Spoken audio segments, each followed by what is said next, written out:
কালের কণ্ঠের সাংবাদিক গণহত্যা মামলার একাধিক গণহত্যা মামলার আসামি হায়দার আলীর কাছে দেয়া সাক্ষাৎকারে চুপ্পু বলেন ২০২৪ সালের অক্টোবর মাসে বঙ্গভবন ঘেরাও দেয় জুলাইক্য। অথচ আপনারা জানেন ২০২৫ সালের মে মাসে জুলাইক্যের আত্মপ্রকাশ ঘটে। সুতরাং সে যে বক্তব্য দিয়েছে তা স্পষ্ট মিথ্যাচার এবং শপথভঙ্গের শামিল।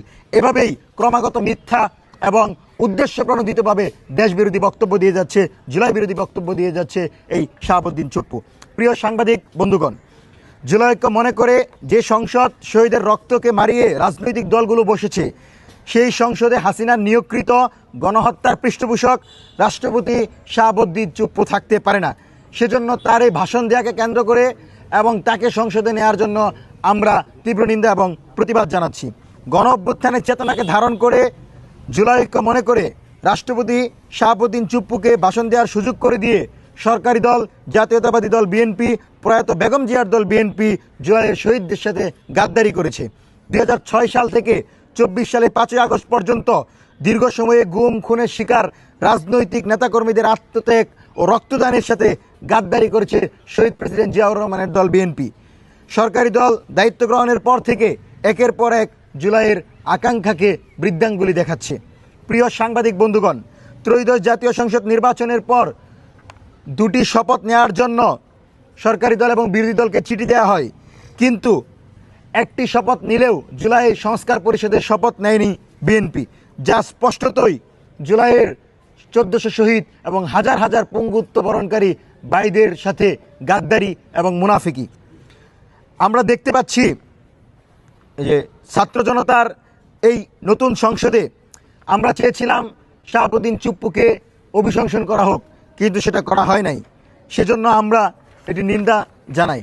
সরকারের প্রতি জুলাইকে স্পষ্ট বার্তা থাকবে, ছাত্র জনতার তাজা রক্তের উপর দাঁড়িয়ে আজকের এই সংসদ, যে জুলাই না হলে তারেক রহমান লন্ডন থেকে এসে প্রধানমন্ত্রী হতে পারতেন না, যে জুলাই না হলে সালাউদ্দিন আহমেদ শিলং থেকে এসে স্বরাষ্ট্রমন্ত্রী হতে পারতেন না, যে জুলাই না হলে হাজার হাজার নেতাকর্মী আয়নাগড়ে বসে থাকতো, হাজার হাজার ভাই বোনেরা কারাগারে থাকতো, সেই জুলাইয়ের সাথে যদি আপনারা এই ধরনের গাদ্দারি করেন, তাহলে আগামীর বাংলাদেশে আপনারা ফ্যাসিবাদ কায়েমের জন্য প্রস্তুতি নিচ্ছেন বলে আমরা মনে করছি।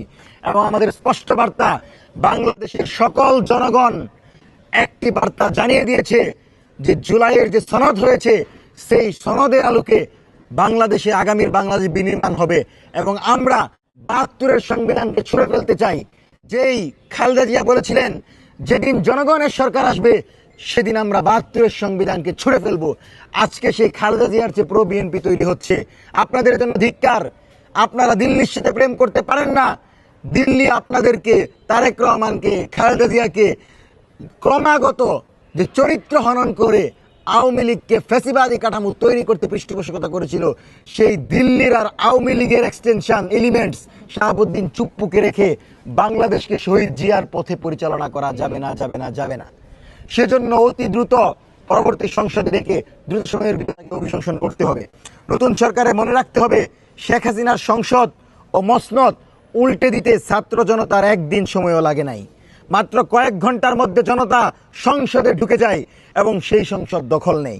আপনারা যদি এইভাবে বেইমানি করতে থাকেন, জুলাইয়ের জনতা কিন্তু আপনাদেরকে তার জবাব দেওয়ার অপেক্ষায় আছে। আমরা সরকারকে সহযোগিতা করতে চাই, কিন্তু জুলাই সনদ নিয়ে যদি টালবাহানা করেন তাহলে হাসিনার চেয়ে করুণ পরিণতি হবে এই সরকারের।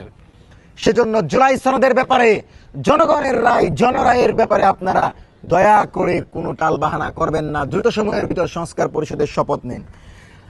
আমরা একটি দাবি স্পষ্ট জানাচ্ছি, অবিলম্বে হাসিনা নিয়োগকৃত রাষ্ট্রপতি শাহাবুদ্দিন চুপ্পুকে সংবিধানের ৭২-৫২ অনুচ্ছেদের অনুযায়ী গুরুতর অসদাচরণ এবং সংবিধান লঙ্ঘনের দায়ে সংসদ কর্তৃক রাষ্ট্রপতিকে অভিশংসন করতে হবে। এবং আমরা মনে করি এই ইমপিচমেন্ট করার মাধ্যমে আমরা নতুন রাষ্ট্রপতি নিয়োগ দেওয়ার পথ তৈরি হবে। একই সঙ্গে গণহত্যার সহযোগী হিসাবে শাহাবুদ্দিন চুপ্পুকে অভিশংসনের পর দ্রুত সময়ের ভিতর গ্রেফতারের দাবি জানাচ্ছি। পাশাপাশি এখনো যারা সংবিধান সংস্কার পরিষদের শপথ নেয়নি, তারা যেন অতি সত্বর চলতি অধিবেশনে শপথ গ্রহণের মাধ্যমে জুলাই সনদ বাস্তবায়নের দিকে যায়, আমরা সে আহ্বান জানাচ্ছি।